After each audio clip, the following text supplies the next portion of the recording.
Driving your NEXA in the winter comes up a lot, so let's talk about it. Can you? Yes. Should you? Not always. It's really going to depend on the weather and how cold it is and what battery you have. So let's talk about the batteries. Lead acid batteries are better in colder temperatures. If you've upgraded to the lithium, those are rated to -10. So really, once you get to 0 degrees, um, then it's not as advisable. But if you've got lithium, then maybe you're pulling it out and bringing it inside. So bring your battery in, put it in your NEXA, go for a drive, take the battery out when you're done. That was a little complicated, I know, sorry. Lithium batteries are good to -5, -10.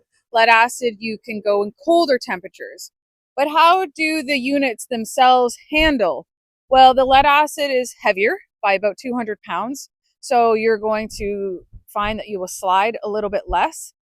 But it's the tires that are the coolest part because they're a very standard 12-inch radial tire.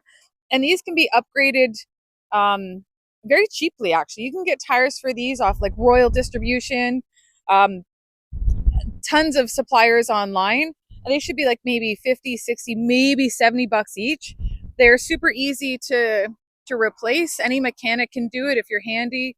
But whoever's in, you'll be able to find someone in your area to do that if you're not close to Ride the Wind e-bikes. And that's super important. You could always get like 2 sets of rims, so your summers and your winters will have those available soon as well. You don't want to go through snow, one, because it's slippery, but if you want to go through snow that's a little bit like that, do it, take your time, but you definitely don't want to be plowing through snow. It's going to wear out your unit a little bit more. And also when your rotors are exposed to moisture, they're going to see some rust, but you don't see it on these because there is no rain that has splashed up on it. But if you're going through snow, you're going to notice that your rotors are going to rust. And then when you brake, it will remove that. The heater's great. It's not super, super powerful, but the colder it is, it's going to take a little longer to heat up. But when you turn it on, you get heat right away.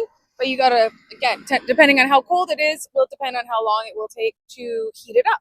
But if you are all year round and that's what you need to do, your NEXA will wear more than others because your snow and the salt is going to kick up underneath. It does have a protector plate under there, but you still have your motor, your rear differential at the back, which has bolts and everything. So you're going to notice that those are going to tarnish more. So you might need some more maintenance in 4, 5, 6 years than somebody who hasn't taken it in a lot of snow. But it depends on where you live. You can pick and choose. If you're going to go for a walk outside and the snow's packed, or no snow at all, obviously people in Toronto can drive a little more year round than say our friends up in Kenora or North Bay. So I hope that helps. The answer is yes. You can drive them in the winter, but you should be a little more careful. And if you're definitely driving all year round, change your tires. That'll help.